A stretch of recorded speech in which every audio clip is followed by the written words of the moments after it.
All right, I said I was going to do a video on um, steering wheel controls and the JDM double din dash kit for the 2005 to I think 2009 Legacies and Outbacks, specifically GTs and XTs. So right here I've got uh, a harness, a bunch of harnesses actually that are spliced together. It looks like there's a lot going on, but AE64, the guy that runs that website, um, does a pretty good job of kind of walking you through all this. So I've got a steering wheel control interface right here. That's the it's an axxess. It's like ASWC1 or AWSC1. So I've got that routed in over here. I've got wiring split, so I've got the positive from that spliced into the positive on the reverse harness here that goes to the main. It's the main 14-pin harness. Over here I've got two more powers coming in. I've got a power coming off of the I-88 harness here, and then I've got another power going into the stereo harness itself. Other than that, it's just a lot of matching up colors on here. Not all the colors are direct matches, so you need to make sure that you follow his instructions, but most of them are. The speakers are all kind of a universal color, so a lot of these are speaker wires. Let's see what we got. We got illumination over here. My illumination wire, which is this orange wire, just runs directly, because I don't have an illumination on the stereo harness, so this illumination wire runs just directly into the I-88, which powers the climate control. And then there's also an illumination negative, which is this orange and black, and it does the same. It runs the same way. It just runs straight off my harness onto the I-88. If your harness has illumination wires, then you're gonna have to tap those three-way. Excuse me. Instead of just doing one wire to one wire like I did. Mine did not have that. Mine had a yellow wire right here. That's power. It's battery power. Unfortunately, this wire was a much thicker gauge than the harness wire that is the actual OEM harness. And even though it's frustrating to fit solder seals on and to get soldered with a nice solder, it doesn't really affect the current, because you're going small wire to big wire, not big wire to small wire. So I'm okay with that. It's just a little frustrating that some of the wires in here are different gauge than others, but yeah, I can't complain too much. I mean, most of this was pretty straightforward. Everything else, like I said, is pretty much color matched. I mean, the guy on the website did a really good job of redesigning his little bulkhead harness, or his harness that comes off the bulkhead. I think it's a reverse harness to color match the universal harnesses. So the last thing I'm doing right now is I've got a bunch of grounds. I've got 3 grounds right here, and I'm trying to figure out if I want to splice those all together or just splice these two together and run this to my dash beam, which would be a pretty good ground out for the stereo. So when I figure that out, I'll make an updated video and kind of update you guys. So on here, these wires right here for the stereo or the steering wheel control like interface, you're only going to be using 5 of these total. So you're going to be using the black one, which is right here, and then there's 3 others in here, and once I read into the manual a little bit more, I'll let you know what those 3 are. But you're going to tap these ones directly into the actual steering control wires that you will have run from your clock spring all the way up to the back of the stereo. And so I'm going to grab a clock spring real quick that I've already, so I'm in my basement here, it's kind of messy, but I'm going to grab a clock spring for you. Ugh. Okay, so this is a clock spring. It's pretty much the same thing for any of the Subarus that are like newer than, well, let's say, yeah, newer than 2007 up to, I'd say, 2014. They're all pretty much the same. Legacies, I know for sure 2008 and 2009, they're the same. And then the Imprezas, I want to say like 2000, at least 2008, all the way up to like 2014. So I built this harness for a friend.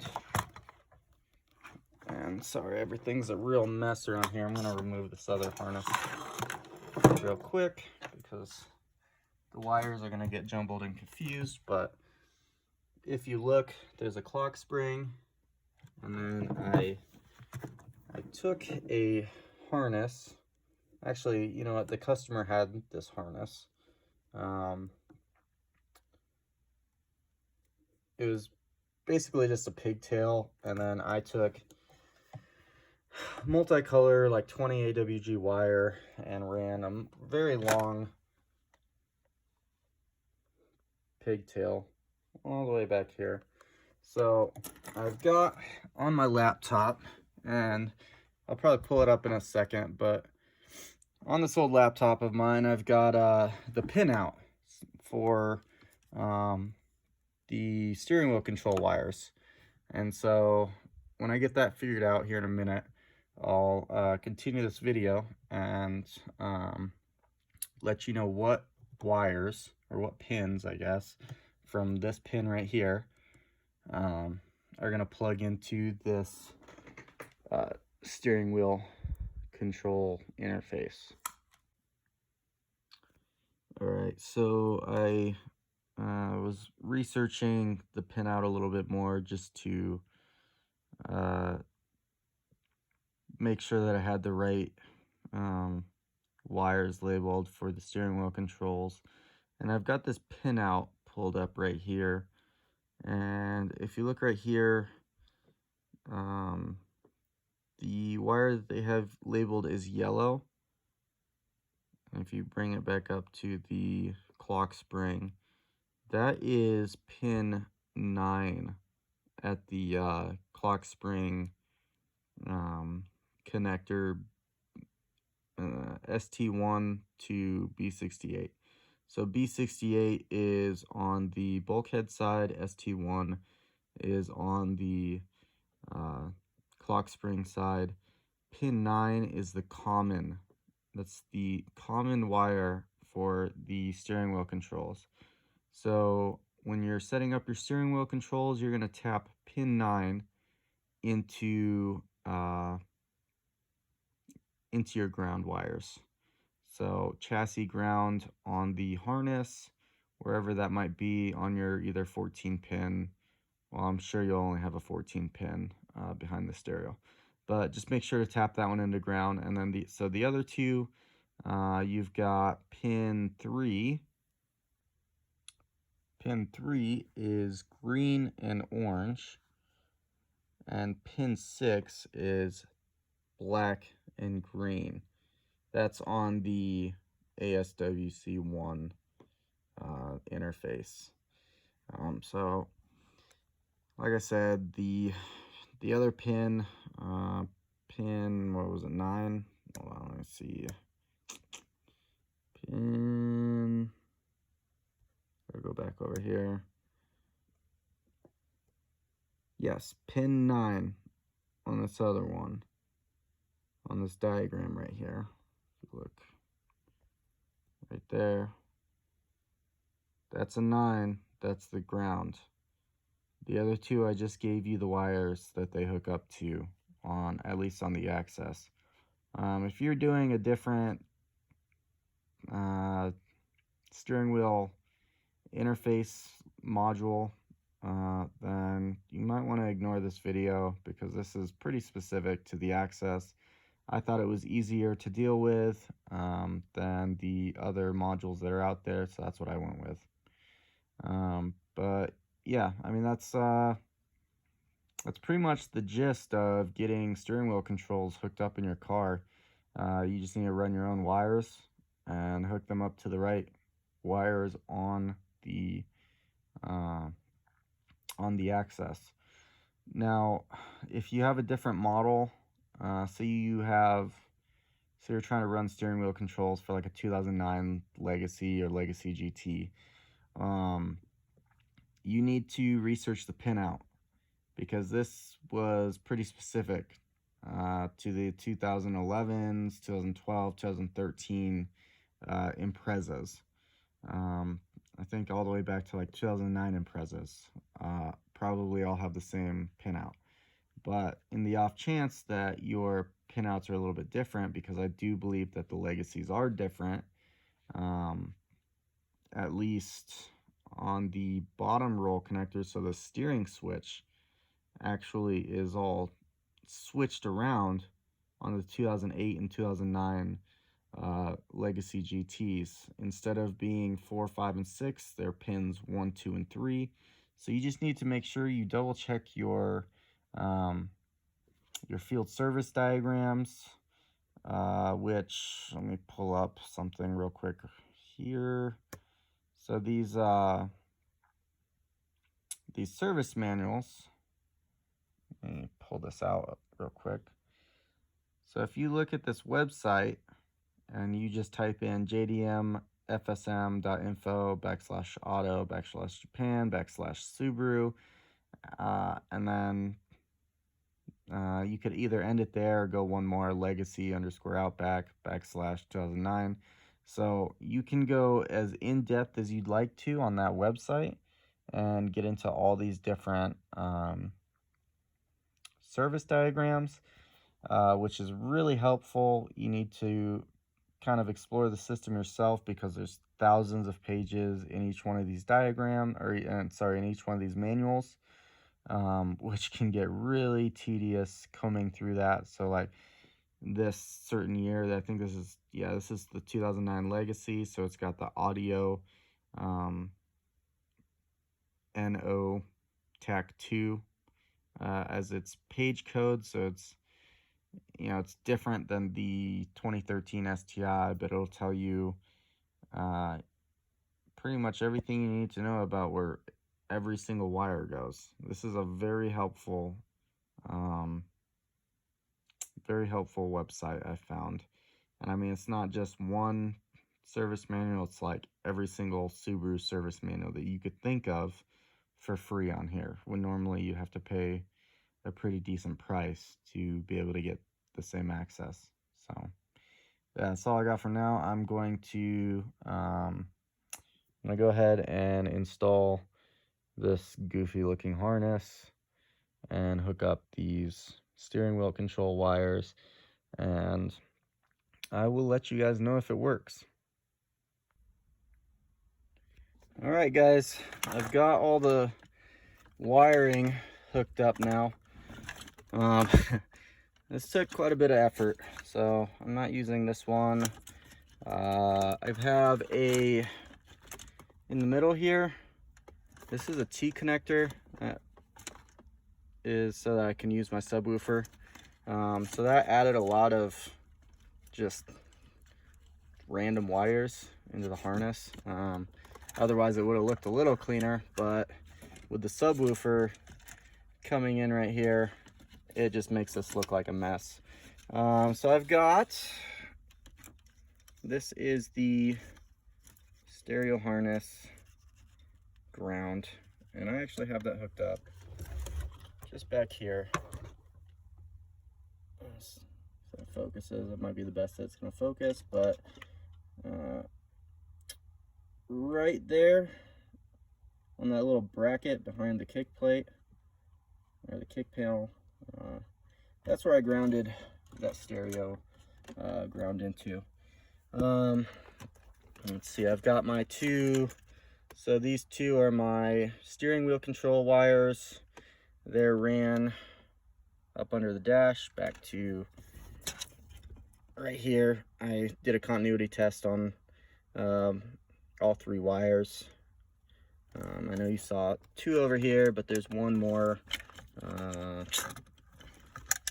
right here.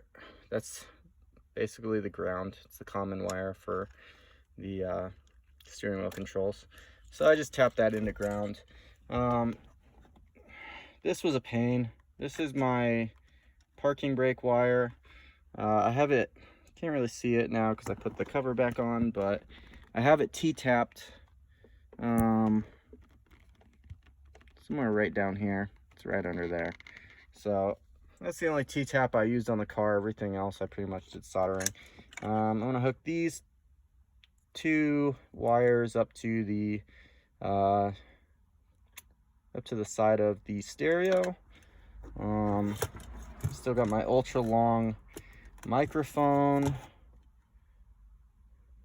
right there. That's the microphone wire.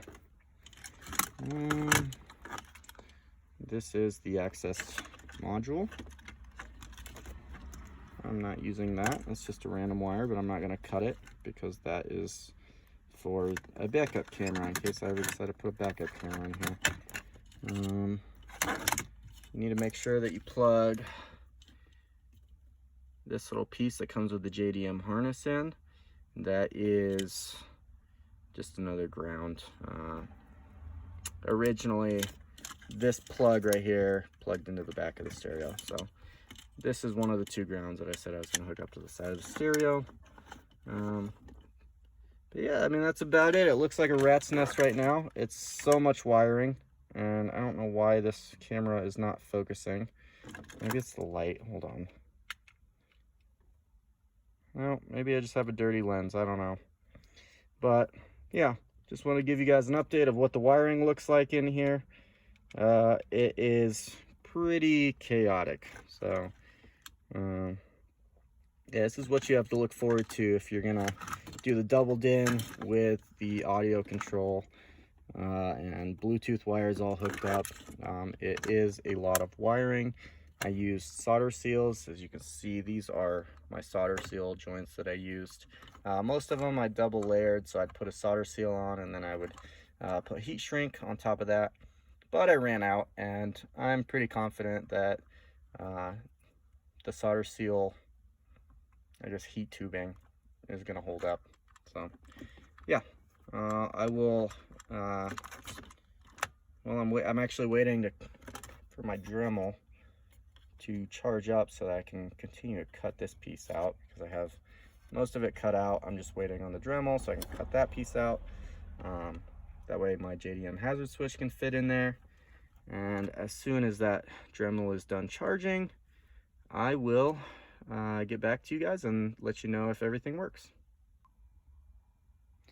All right, I'm pretty happy. It powered up. Here's the climate control.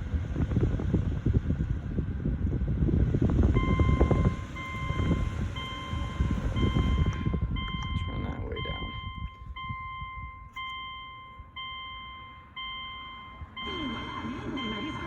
Got sound. Let's do.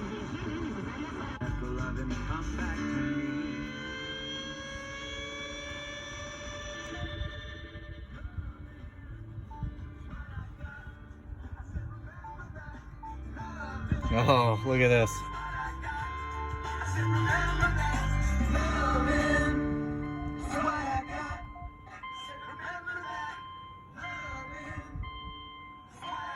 See what mode button does. That is cool.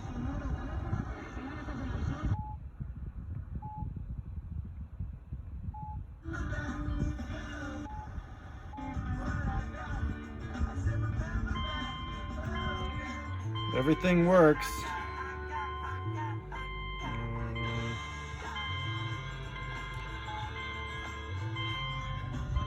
Push that. Push the Bluetooth button. Obviously nothing's connected there, so nothing's gonna happen there, but as soon as that Dremel charges up, I'm gonna cut the rest of that little part of the frame that it sits in, and then I guess I'll bolt it up.